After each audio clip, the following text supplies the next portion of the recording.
Very good morning. We are live from New Delhi. You're watching DD India News Hour, India's voice to the world. I'm Abhishek Mahajan. Coming up in the next hour, India's Prime Minister Narendra Modi, in an interview with UAE newspaper Al Ittihad, says India and UAE stand as partners in shaping greener future and remain steadfast to influence global discourse on climate action. India's Prime Minister Narendra Modi is in Dubai for COP28 summit, stresses on the importance of supporting developing nations in dealing with climate change.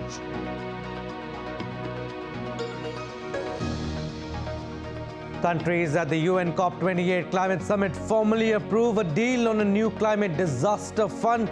Aim is to help world's poorest and most vulnerable nations hit by climate disasters.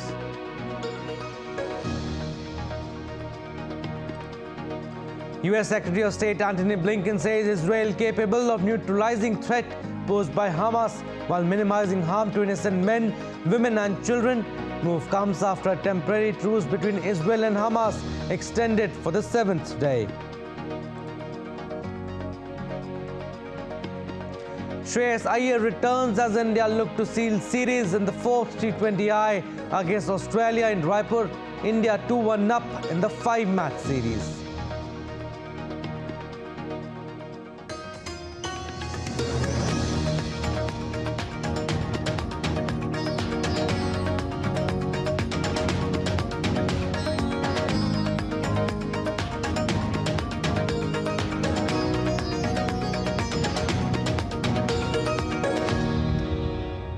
All right, news in detail now. Indian Prime Minister Narendra Modi said he is optimistic that the UAE hosted COP28 will inject fresh momentum into effective climate action.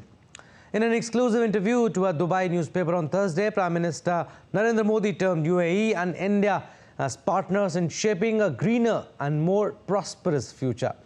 He said both the countries enjoy robust and enduring relations and can join forces in establishing a common grid to enhance energy security, leveraging each other's strengths in the energy sector and providing support to the International Solar Alliance's Global Solar Facility. On climate finance, Prime Minister Modi said it is essential to recognize that developing countries have not contributed in the creation of the problem. Yet, developing countries are willing to be a part of the solution, but they cannot contribute without access to the financing and technology needed. Prime Minister advocated strongly for global cooperation for ensuring requisite climate financing and technology transfer. And Indian Prime Minister Narendra Modi is in Dubai to take part in the COP28 summit. PM was received by Sheikh Saif bin Zayed Al Nahyan, Deputy Prime Minister and Interior Minister of UAE. This forum will witness important deliberations to strengthen the efforts to overcome climate change and further sustainable development. During this visit, Prime Minister will also be interacting with various world leaders on the sidelines of the summit. And Prime Minister Narendra Modi met Indian diaspora in Dubai. He is in Dubai for the COP28 summit. Here are some of the glimpses.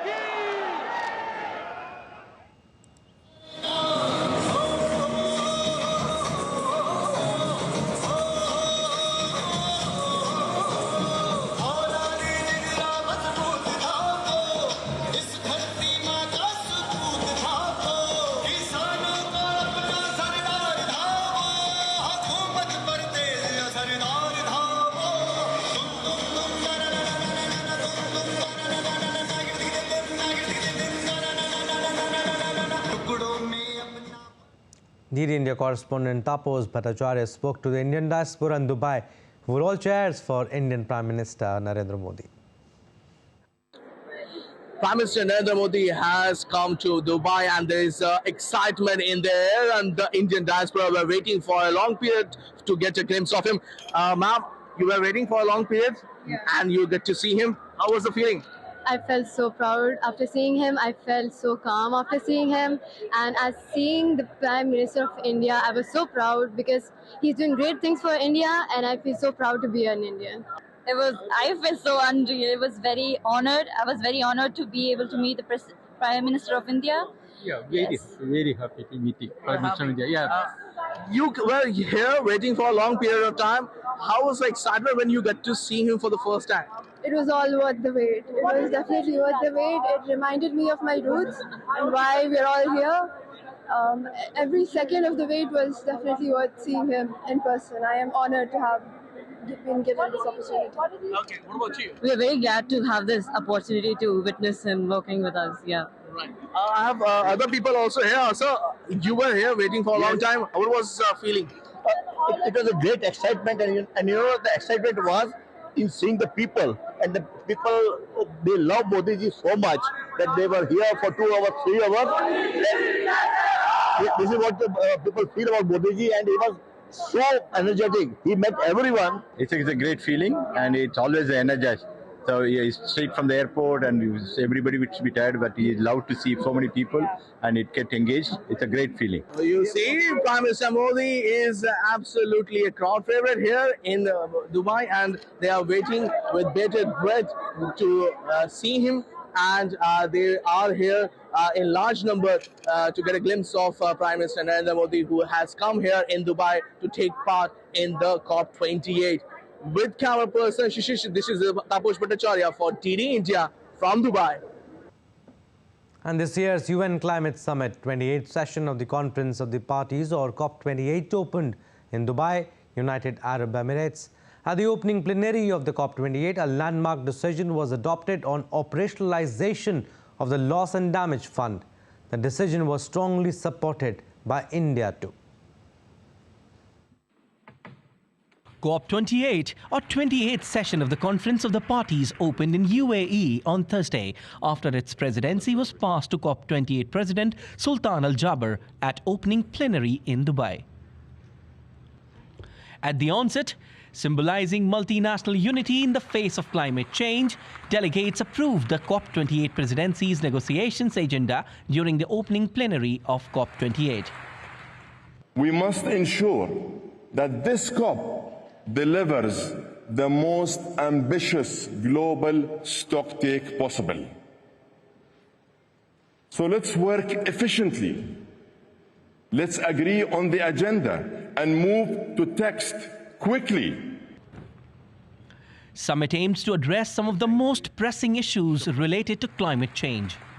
Countries at the UN COP28 Climate Summit formally approved a deal on a new climate disaster fund. UAE committed $100 million to Loss and Damage Fund for delivering for vulnerable communities. Other countries promising to contribute to the fund included Germany with $100 million, Britain with up to £60 million, the United States with $17.5 million, and Japan with $10 million. India is taking the lead in addressing global concerns. To showcase India's climate action and leadership, India's Minister for Environment and Climate Change, Bhupendra Yadav, inaugurated India Pavilion based on the theme Vasudhaiva Kutumbakam at COP28 in Dubai. Pavilion always showcasing India's commitment towards its environment-friendly policy. Pavilion is a place where people will come together, discuss, and also putting their efforts for the field of environment. The summit will run till 12th of December 2023. This year, COP28 will discuss the results from the first ever global stocktake, assessing progress toward achieving the ambition of Paris Agreement to limit global temperature rise to below 1.5 degrees Celsius. Fuzail Ahmed reporting for DD India in Dubai. And the Indian Pavilion at COP28 offers a unique opportunity to showcase India's positive actions on climate change digitally as well as through exhibits. It also showcases how India is undertaking its commitment to a sustainable future. Taposh Bhattacharya reports from Dubai. So right now we are in COP28 and outside the India Pavilion. This India Pavilion showcases the work that India has done in the field of climate change as well as environmental protection. And as you can see, keeping in line with India's motto of Vasudhaiva Kutumbakam, one earth, one family. We have this particular globe that is there. Also, I can tell you this interactive system is in place where all the work that India has done so far, especially when it comes to safeguarding the planet, making sure that more renewable energy is being used, is all put in this particular system. And for agriculture, if I touch this screen, the information will come through. What about blue economy? Blue economy, you get all the information that will come through in this particular screen. Then what about India's India Cooling Action Plan? So India Cooling Action Plan is also something that if you want to know, you want to get an idea, you can find all the information here. So all the important aspect of India's G20 presidency, which leads to environmental protection and climate action and making sure that we keep up the 1.5 degrees Celsius of national determined targets that have already been done, is all put in this particular place. And you can see this is done in a very aesthetic manner. The whole wall has been built showcasing India's virtue of how to safeguard the planet. And Prime Minister Narendra Modi will be coming in COP28 and he will be participating in the leadership summit. And as I mentioned, that it will be a major point for the governments to work together, and as it's mentioned, one earth, one family, one future. That is how the COP28 will work together, making sure that every stakeholder come forward to safeguard the planet, making it a greener and a cleaner one. With camera person Jack Shankar, this is Taposh Bhattacharya for TD India from Dubai. As the COP28 begins in Dubai, India's cement industry leader Dalia Cement has encouraged global corporations to integrate green solutions. Cement industry is collaborating with government to reduce carbon footprints while meeting growth needs. Tapas reports from Dubai. So, you are one of those very few countries who have been working on this kind of carbon footprint, neutral carbon footprint, and working on sustainability. Tell us more about how do you guys manage to come so far practicing this kind of theory where you believe that the carbon footprint should be minimized as much as possible. Yeah. Basically, it's in our culture that how we can conserve environment, how we can use less resources, how we can start resource efficiency. And with that background in mind, we initiated a philosophy which is clean and green is profitable and sustainable, which means that yes, if you do any sustainable activity, in time to come it can be profitable, and vice versa also. So we crafted our certain schemes by which we could bring down the carbon emissions which comes out of cement manufacture, and at the same time we have seen in time to come it has been added to our profitability also. So today, with all proud, we can say that carbon footprints of Dalia Cement are one of the lowest in global cement world. As well, we are also having one of the highest profitability. Tell us also about the fact that you guys have been invited here in COP28. What will be the mood inside when you guys will be going? You guys will be putting forth the point of view of the cement industry, and it is one of the largest emission industry in the world. The need in COP28 and the expectation which we have from COP28 is, one, they should agree that yes, these are the clean technologies which should be tried out. Second, the climate finance or green finance should come forward for supporting those technologies usage. We are also ready to put our own money also. But since it's a huge money, and we do feel that these are the projects which are for the betterment of not only Dalia Cement, not only cement sector, but for the whole globe also. Yeah. All right, we'll slip into a very short break, but still to come in this edition of DD India News Hour, WMO says 2023 is set to be the warmest year since records began. And India's G20 presidency concludes successfully. 24th edition of Hornbill Festival to begin from today in the northeastern Indian state of Nagaland.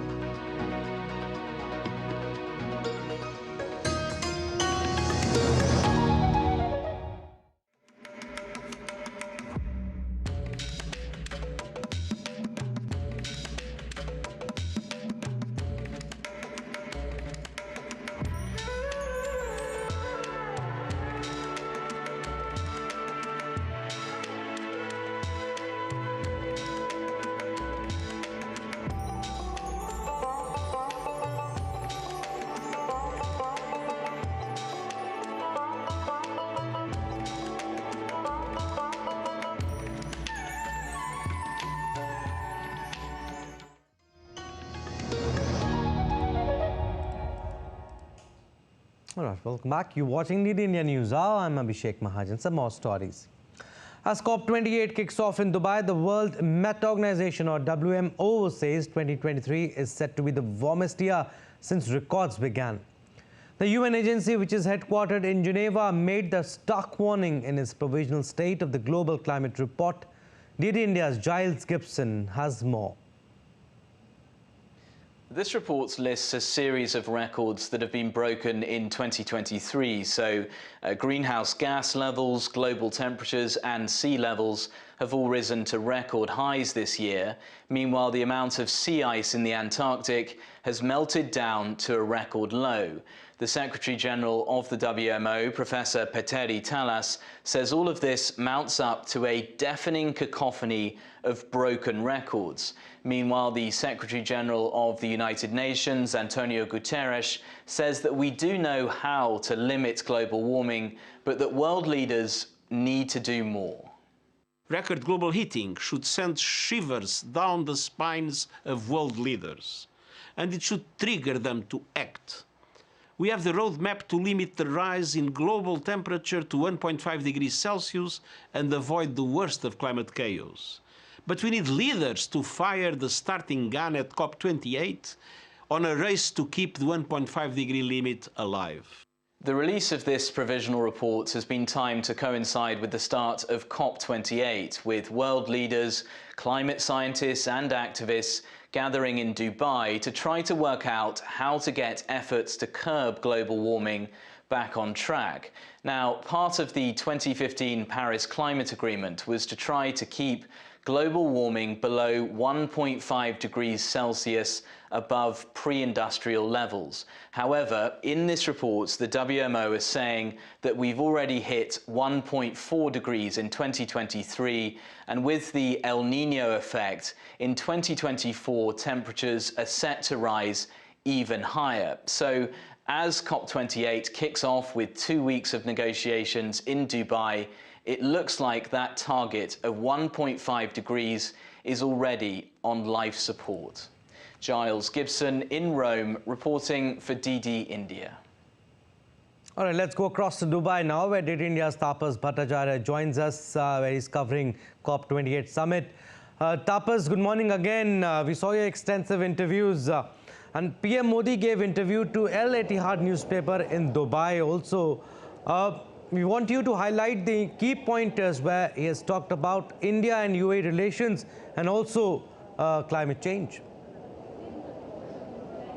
Yes, absolutely, Abhishek. It's a valid point you put forward that both the countries had a long relationship under Prime Minister Narendra Modi's leadership. If you recall, this is his 6th visit to UAE, and since 2014, we have seen the relationship between the two countries have grown exponentially in the last decade or so. So, in that sense, both countries have been working. Remember, UAE is also one of the largest exporter of oil, and yet it is working in tandem with other agencies and other countries to shift the balance of energy towards a renewable energy, and who better to give them a hand in that but India, who under Prime Minister Narendra Modi's leadership have seen that we have moved to almost 50% of our, we intend to in fact move to 50% of our energy capacity to renewable energy by 2030. In fact, India's renewable installed capacity is they're targeting nearly believe 500 gigawatts by 2030 that they have already mentioned, and they are on course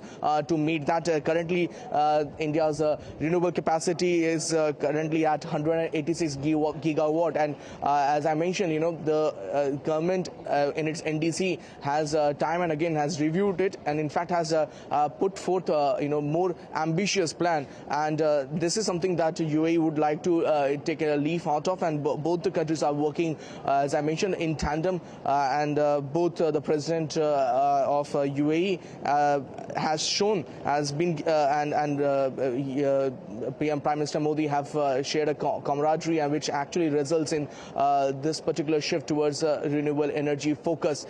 That's one part of it. The second part is about the climate finance, which both UAE and India are very concerned about, and they have committed a pledge to work on that. And remember the climate finance, which in Sharm el Sheikh couldn't operationalize the pledge for $100 billion US dollar.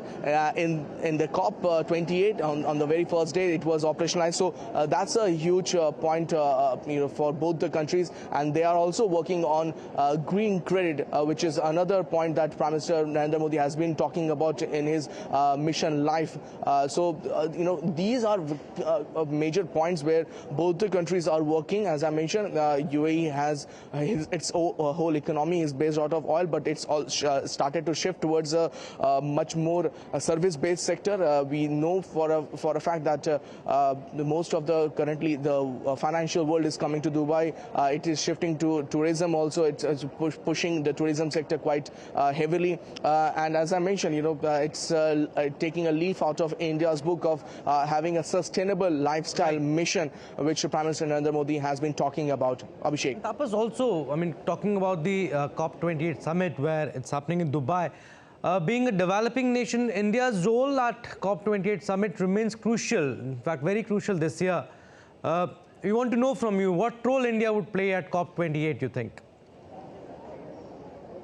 Yes, absolutely. That goes without saying. The way India is shepherding the global south, there is no doubt that it's a huge point, and the whole global south is looking up to India to provide them the leadership that the Prime Minister Narendra Modi has been giving to everybody, to the global south.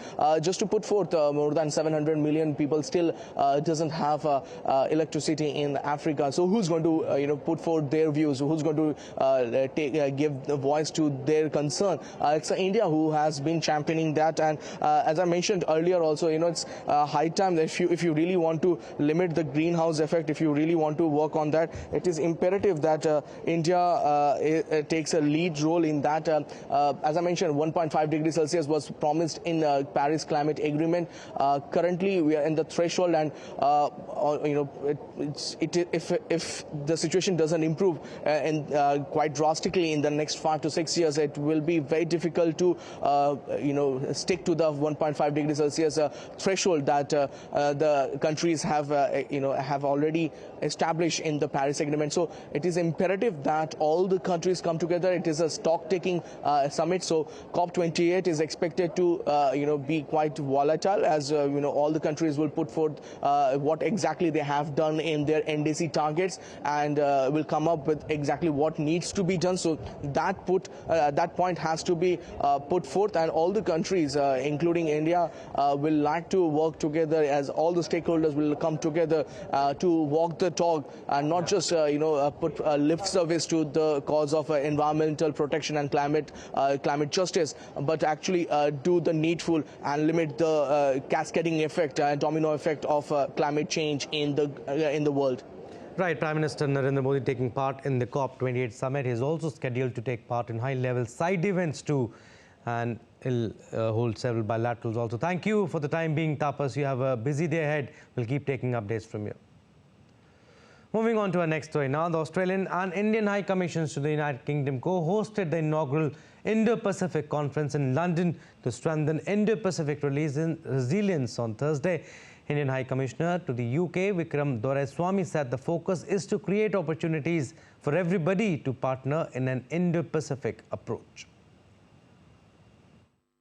Our partnership also enables us to work in loose coordination in areas of mutual interest. So, for instance, we've also stepped up our partnership in the Pacific Islands Forum. We consult closely with our Australian friends about that. We work closely with the Pacific Island nations in addressing some of the similar challenges that Australia has long been working strongly with its PIF partners.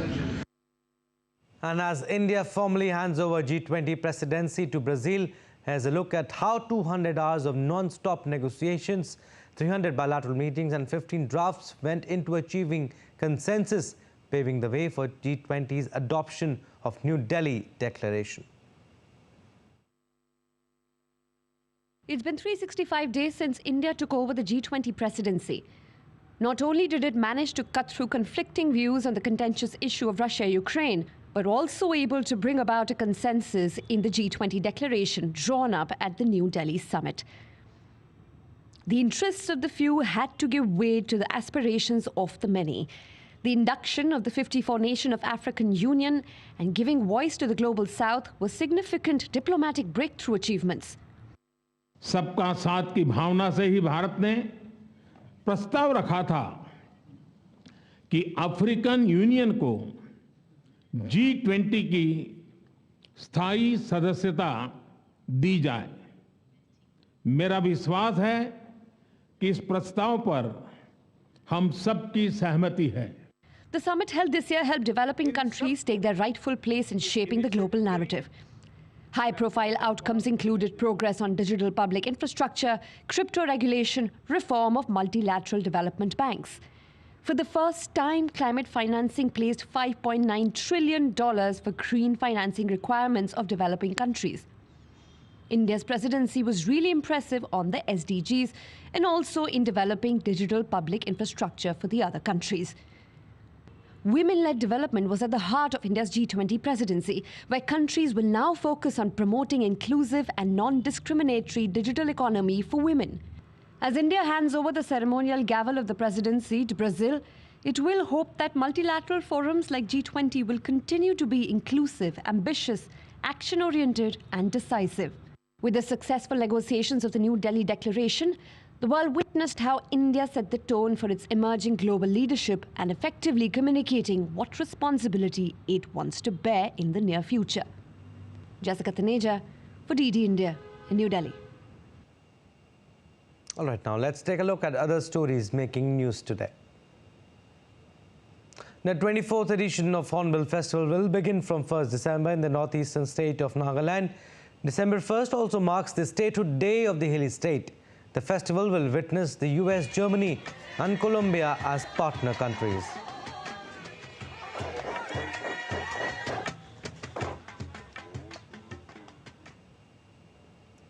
The 6th edition of the ongoing World Congress on Disaster Management being held in the hilly state of Uttarakhand is scheduled to come to a close on Friday. The conference witnessed the best of science, policy and practices to enhance understanding of risk and advance actions for reducing risk and building resilience to disasters. India's Vice President Jagdeep Dhankar will inaugurate the 5th edition of Global Ayurveda Festival in Thiruvananthapuram in Kerala today. The festival would be held in the state capital from December 1st to 5th with the theme Emerging Challenges in Healthcare and a Resurgent Ayurveda. India's Border Security Forces is celebrating their Raising Day on December 1st. This year, the forces will complete 58 years. Home Minister Amit Shah is attending the 59th BSF Raising Day Parade being held in the central state of Jharkhand.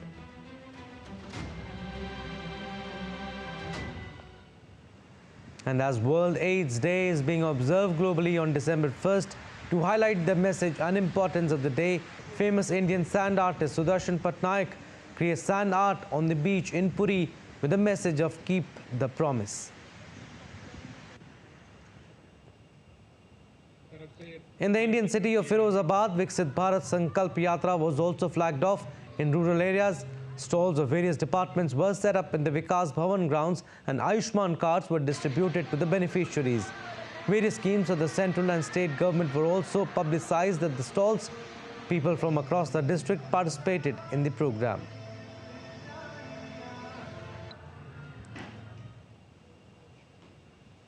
The certificates were distributed to the Pradhan Mantri Awas and PM Swanidhi Awas beneficiaries in Bareilly. The beneficiaries also shared the positive changes in their lives after receiving benefits from government schemes.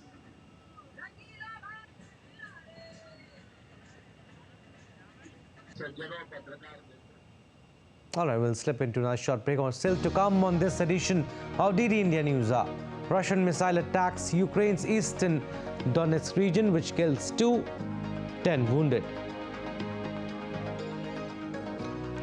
Policy makers in Japan are hoping companies will aggressively hike wages when they go into annual negotiations with unions next spring.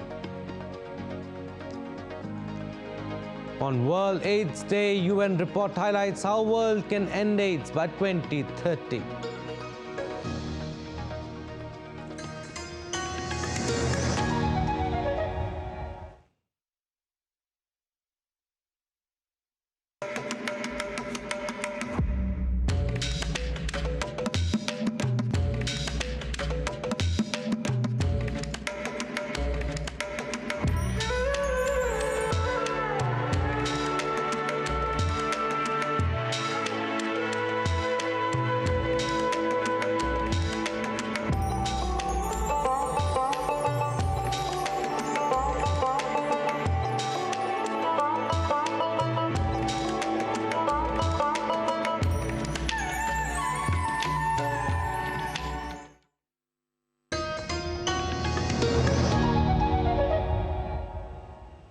Welcome back. You're watching DD India News Hour. I'm Abhishek Mahajan. Some more stories.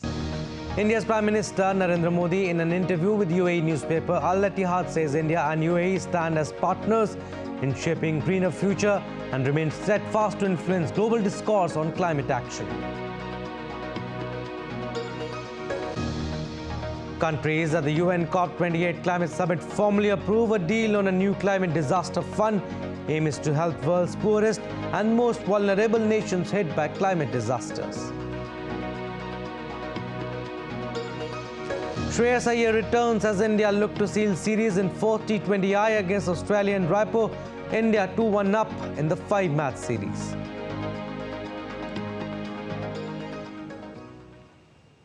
Amidst the ongoing Israel-Hamas conflict, Hamas has released 8 more Israeli hostages in Gaza under last-minute truce deal. Post-release, the hostages were taken for medical checkup early on Friday morning. Earlier, 2 women hostages were freed, whom Israel identified as 21-year-old Mia Skem and 40-year-old Amit Susanna. Later, Hamas also released a group of 6 more hostages, including 4 adults and 2 teenagers, while Israel was expected to release 30 prisoners in exchange. U.S. Secretary of State Antony Blinken called on Israeli Prime Minister Benjamin Netanyahu on Thursday during his 3rd visit to the Middle East since the conflict began. Post the meeting, Blinken spoke to media where he said that Israel is capable of neutralizing the threat posed by Hamas. But Israel has one of the most sophisticated militaries in the world.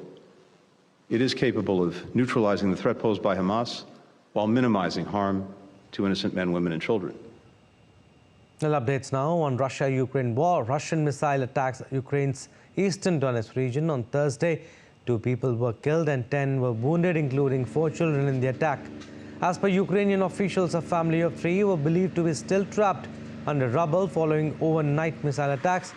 Ukrainian police further said 9 private houses, a police station, cars and garages were also damaged.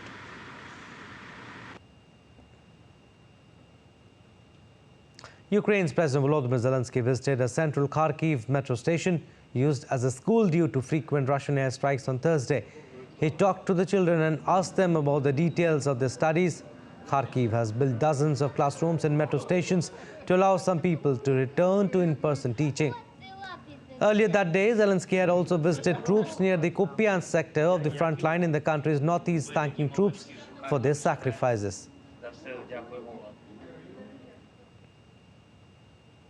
Meanwhile, White House National Security spokesman John Kirby said the U.S. has been working with Ukraine to prepare for Russia's expected winter attack. Kirby added U.S. expects that Russia will try to destroy Ukraine's critical energy infrastructure this winter. Russia sought to destroy Ukraine's critical infrastructure, the energy infrastructure, and to deprive the Ukrainian people of access to heat and electricity at the coldest time of the year. Russia tried to break the will of the Ukrainian people, but of course it failed. As we head into yet another winter, we expect that Russia will return to this cruel tactic and again try to pursue a campaign to destroy Ukraine's critical energy infrastructure. For many months, we've been working aggressively with our Ukrainian partners to prepare for this contingency. The United States, British and French ministers reaffirmed their support for Ukraine in the OSCE summit in Skopje on Thursday. U.S. Deputy Secretary of State James O'Brien called Russia's war in Ukraine's complete affront to civilized standards.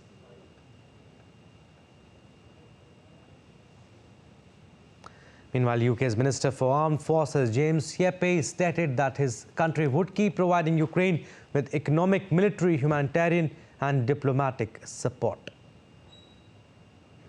OSCE principles of sovereignty, territorial integrity and non-use of force should be the foundation of peace on the European continent.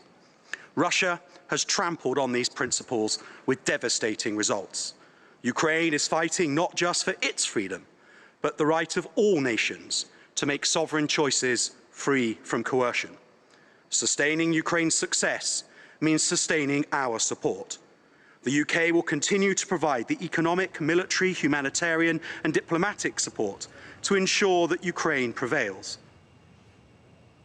The Slovak Truckers are gearing up to launch a blockade on the border with Ukraine. Joining forces with Polish protests, the truckers aim to secure restrictions against Ukrainian drivers. DD India correspondent in Budapest, Pablo Gutierrez, reports. For weeks, Polish truckers have been blocking multiple borders, demanding stricter controls for their Ukrainian counterparts. Now, the Slovak truckers are demanding the same.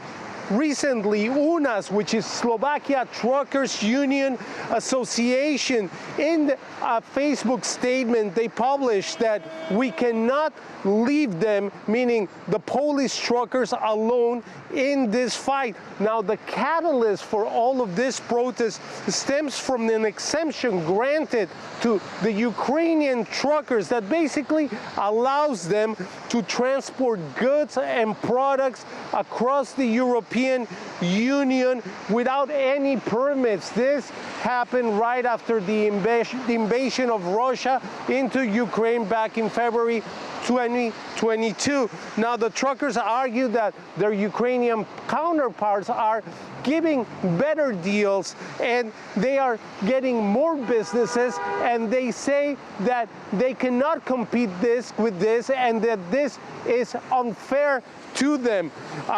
The blockade at the Bizne-Nemečie border, which is the border between Slovakia and the Ukraine, is very significant because this is the only border crossing that allows for heavy trucks to transit through it. Now, the UNAS, which is Slovakia's trucker association, indicated that the blockade will not affect the transport of military aid, food, and fuel to the Ukraine.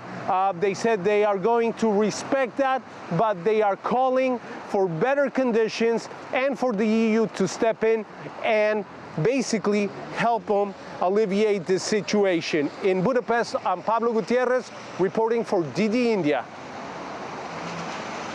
The policymakers in Japan are hoping companies will aggressively hike wages when they go into annual negotiations with unions next spring.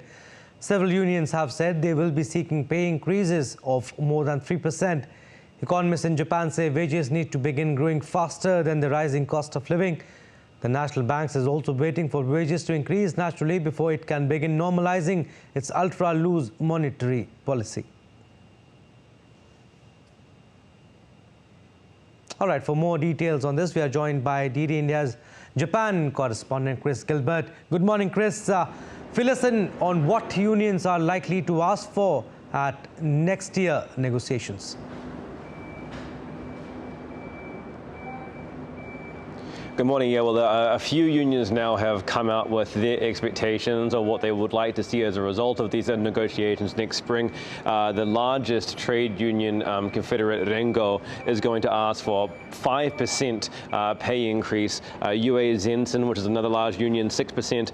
The Metal Workers Union, that's car makers, 3%, and small manufacturers unions, about 4%. Now, for context, in the previous round of negotiations in the spring we just had earlier in 2023, there was about a 3.6% pay increase win, especially for large firms.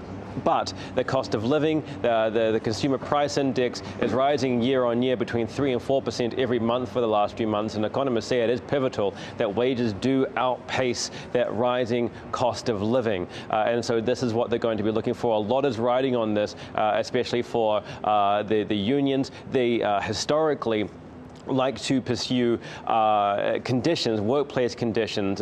Japanese companies usually look after employees for life. Now the focus is swinging to wage increases, which is not historically the case. So that pivot really indicates what an important moment this is and how important those wage hikes are. But Chris, also both the government and national banks say that wage growth is essential for the economy. We want to know from you, what is at stake here?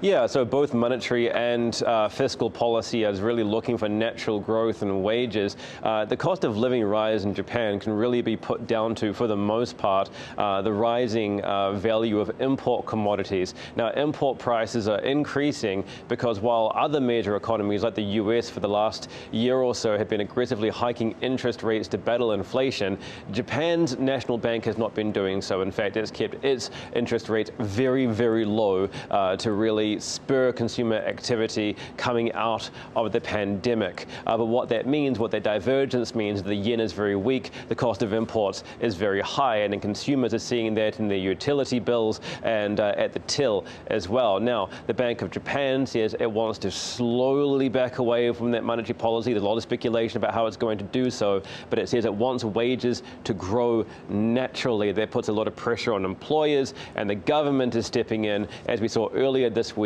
with a $90 billion package to help, as they say, realize sustainable wage growth and help small and medium-sized businesses and consumers while all of this takes place. So it's a historical moment, really, as the focus in Japan really looks to a push in wage hikes for everyday workers. All right, Chris, we'll leave it at that. Thank you for getting us the latest from Tokyo.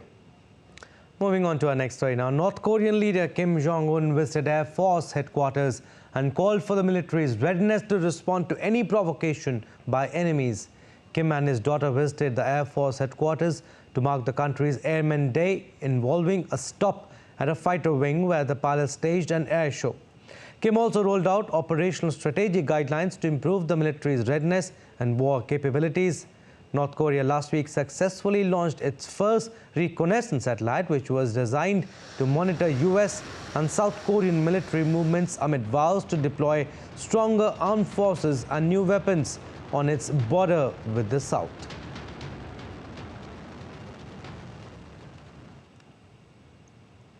And the space race between North and South Korea hots up on Saturday when, after a few days delay, the South's first spy satellite is due to blast off into orbit from a launch pad in California. North Korea launched its own satellite last week, and South Korea just sanctioned 11 people involved in North's ballistic missile program.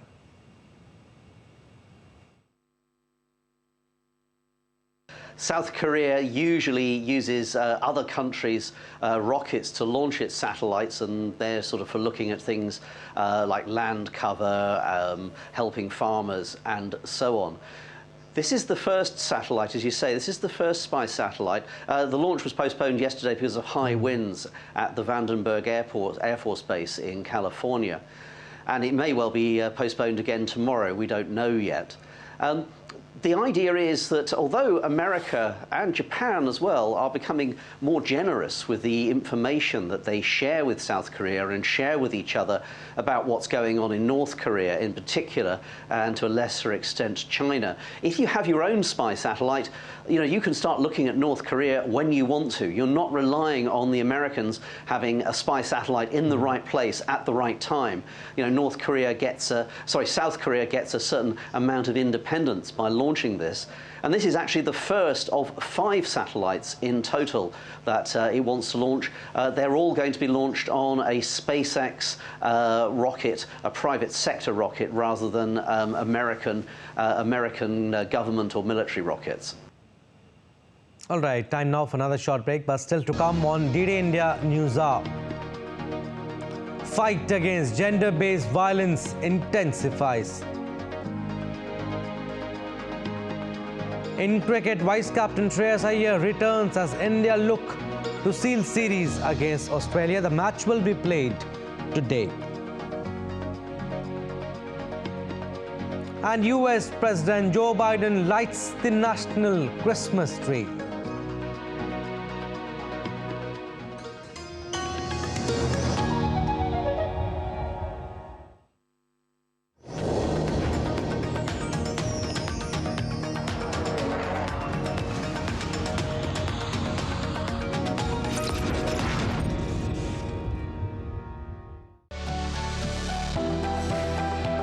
Turning crisis into opportunity, transforming ideas into action, stories of real change, tales of sustainable solution. This series is going to tell stories of such changemakers. Watch Changemakers on DD India.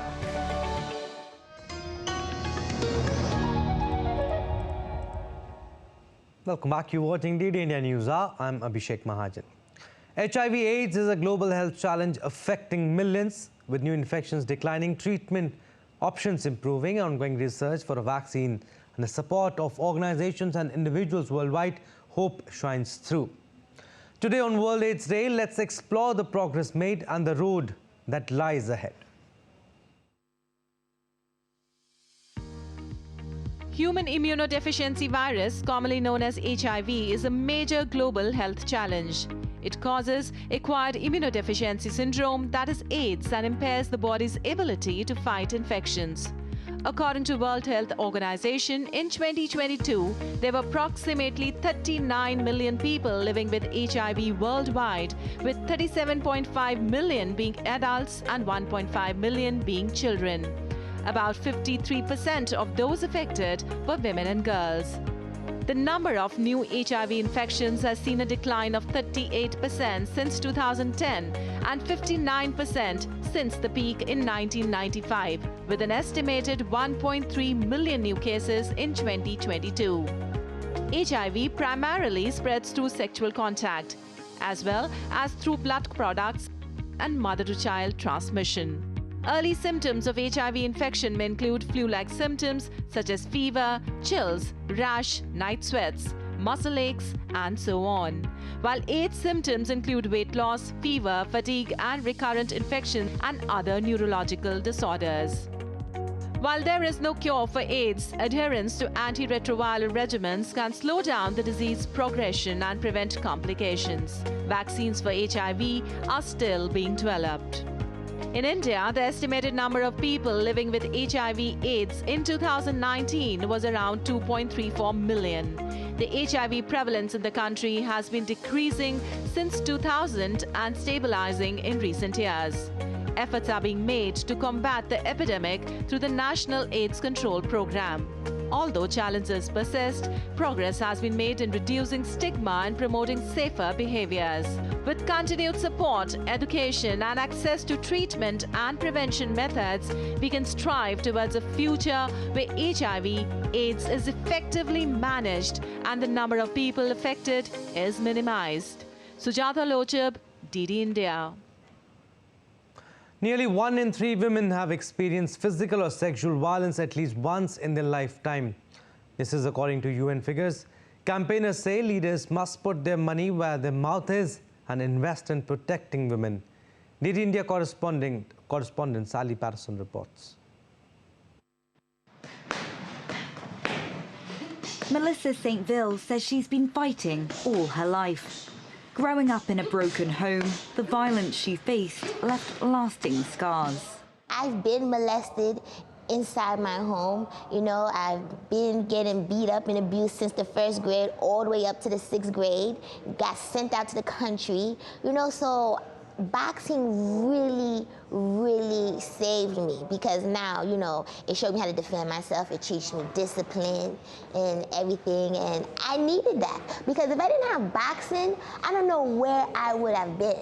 Around 736 million women worldwide, or 1 in 3, have experienced physical or sexual violence, according to the United Nations. Fighters in the Teen Combat League in New York say boxing can be a powerful tool for building up confidence and overcoming adversity. I don't want to say that 80% of all the people in the boxing gyms have some kind of issue or problem coming in, but a big portion of them do. And it could be as simple as just hitting a bag and getting out that aggression, you know? Just getting out there and having somebody back you and just giving that positive reinforcement. That's what it's all about in our gym. For decades, the United Nations has been working to expose the gendered impact of war and conflict. In recent weeks, highlighting the horror of life in Gaza for women. Without access to clean water and barely any food, mothers are caring for their children, the sick, the elderly, mixing baby formula with contaminated water, going without food for many days so that their children can live another day. But the world body has come under fire for failing to swiftly condemn acts of sexual violence committed during Hamas's October 7th attack. Israeli officials say it will take time to determine the true extent of the crimes. Advocates say it's up to those at the top to speak up on gendered violence and ensure women themselves are at the heart of decision-making. The motion is adopted. Through initiatives like India's Women's Reservation Bill, which reserves at least 33% of seats in the lower house and state assemblies for women. But internationally, just 5% of government aid is focused on gender-based violence. Less than 0.2% is directed to its prevention. I think that we need to teach our boys to leave the girls alone and be nicer to women, right? Like we can't make women grow up and say you have to protect yourself, you have to defend yourself. It's like letting them know it's okay that you can be abused. It's you wanna put love into your men so that they know not to hurt us everywhere we go. The UN Gender Snapshot shows it will take another $360 billion per year to achieve its gender equality and women's empowerment goals. Campaigners say with enough political will and funding, there's a fighting chance of ending violence against women and girls for good. Sally Patterson in New York, reporting for DD India. US firm on its threat to reconsider sanctions eased on OPEC member Venezuela if President Maduro fails to comply with commitments by Thursday's deadline. In a significant lifting of Trump-era sanctions in October this year, Washington had issued a 6-month general license authorizing U.S. transactions with Venezuela's vital oil and gas sector and a second license authorizing operations of state gold mining company Minarwen. It also removed a U.S. prohibition on secondary market trading of Venezuelan sovereign bonds. The Venezuelan government released 5 political prisoners in October, but there have been no releases since then.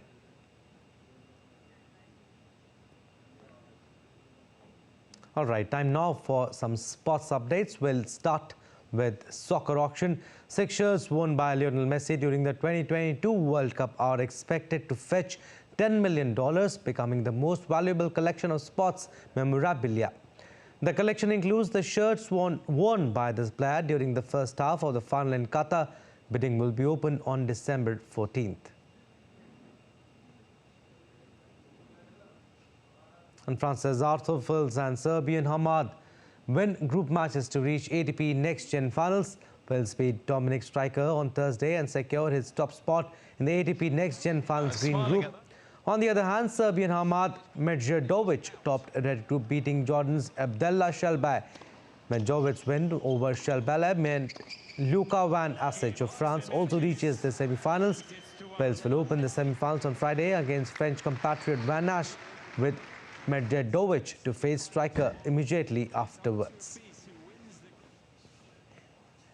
Cricket now. India and Australia to lock-ons today in the 40-20 international of the 5-match series at Shahid Veer Narayan Singh International Stadium in Raipur. The match will start at 7 p.m. Indian Standard Time. Shreyas Iyer returns as India look to seal series at the 40-20I. India are 2-1 up in 5-match series.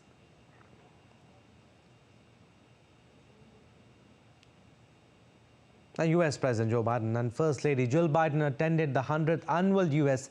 National Christmas Tree Lighting Ceremony in Washington on Thursday. Biden wished Americans a Merry Christmas by lighting the national Christmas tree. Earlier in the week, there was a brief moment of uncertainty when the tree toppled over due to strong, gusty winds.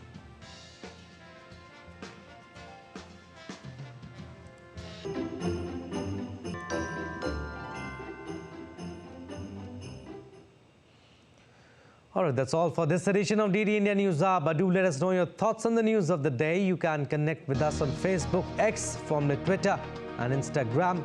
We'll be back with more news as it breaks here on DD India. I'm Abhishek Mahajan. From all of us here in Delhi, thanks for watching DD India News Hour.